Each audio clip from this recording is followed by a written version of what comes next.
seguinte, eu acho que ele está sendo muito político, né, o Renanzinho?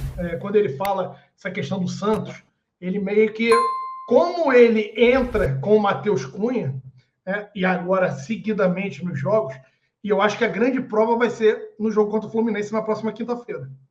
Porque o jogo contra o Fluminense é um jogo decisivo, é um jogo eliminatório.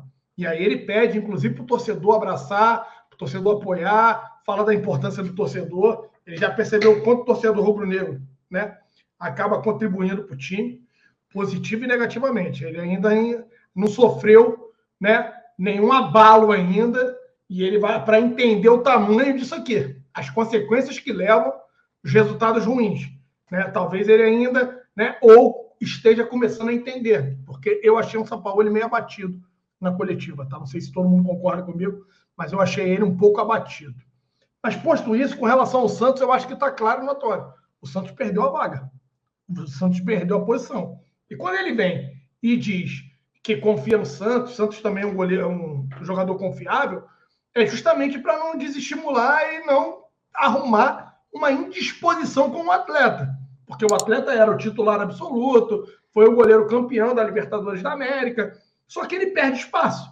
Ele foi político, igual o amigo G. Domene aqui está colocando na Twitch, ele foi apenas político, porque a gente sabe que o São Paulo gosta de goleiros que tenham a capacidade e saibam jogar com os pés.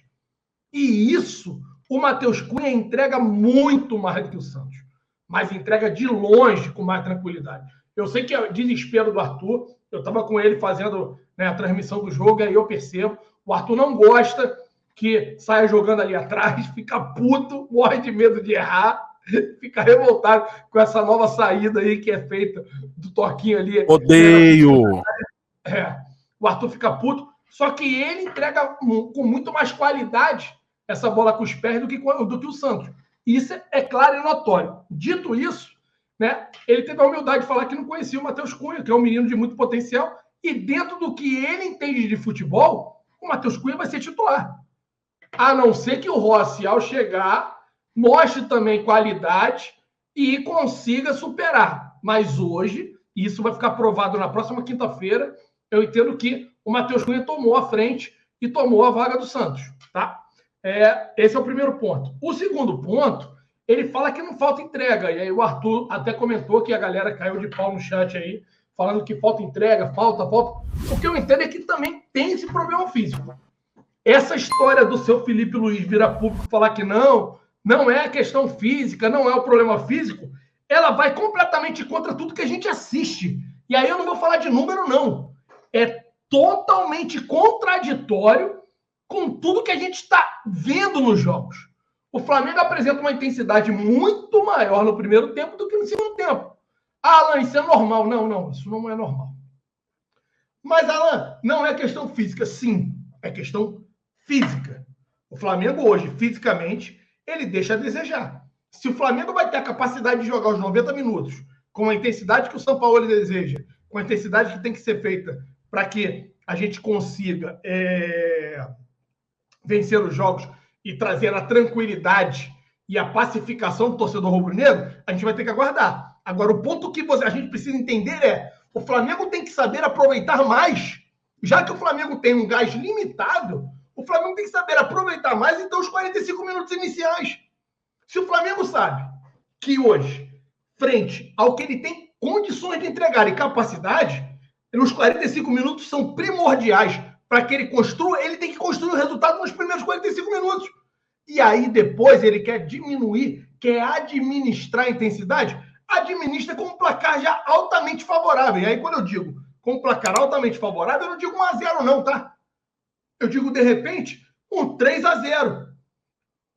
Um 2-0, pelo menos, para você entrar, então, no segundo tempo e começar a dosar um pouco a intensidade e administrar e controlar a partida. Mas que você faça o resultado nos 45 minutos iniciais.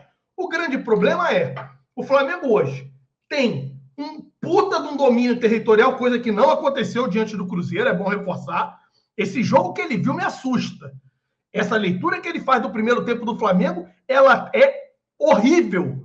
Talvez a pior leitura que o São Paulo tenha feito, né, ali à beira de campo numa coletiva. Porque os números, e eu estava com o Arthur, né, vendo os números, ele fala por si só. A gente teve exatamente o mesmo tempo de bola no primeiro tempo, que foi 50% para cada lado, e os mesmos chutes a gols, que foram 7 gols para cada lado. O que o Cruzeiro teve a mais foi cartão amarelo e faltas. Fora isso, os números falam por si. Ah, mas o Flamengo trocou mais passes. Ok, mas o Flamengo ficou com 50% de posse de bola. Inclusive, as roubadas de bola estavam proporcional também. Então, o Sampaoli falar que o Flamengo foi muito bem no primeiro tempo é um escárnio. É achar que todo mundo é cego, é burro.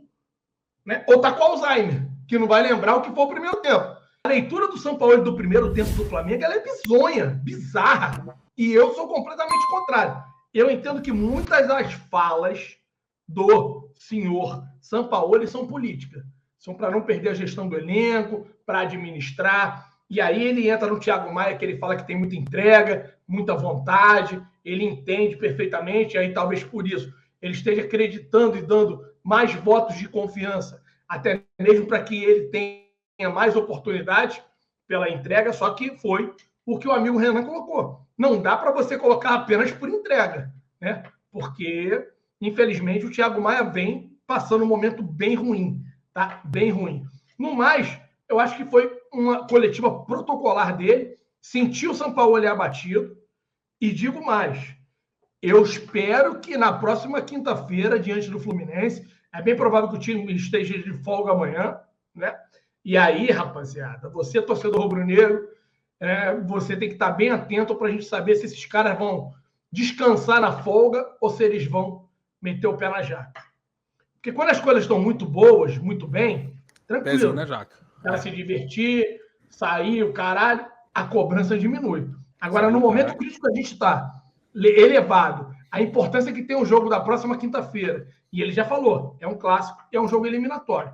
A gente não vai poder bobear, a gente não vai poder ser eliminado, porque o Flamengo vem coletando vexames um atrás do outro. O ano de 2023 tem sido um ano de grande vexame daqui, né, para os torcedores rubro-negros e para esse elenco. Eu espero que isso acabe mudando o quanto antes, se é que vai ser possível essa mudança.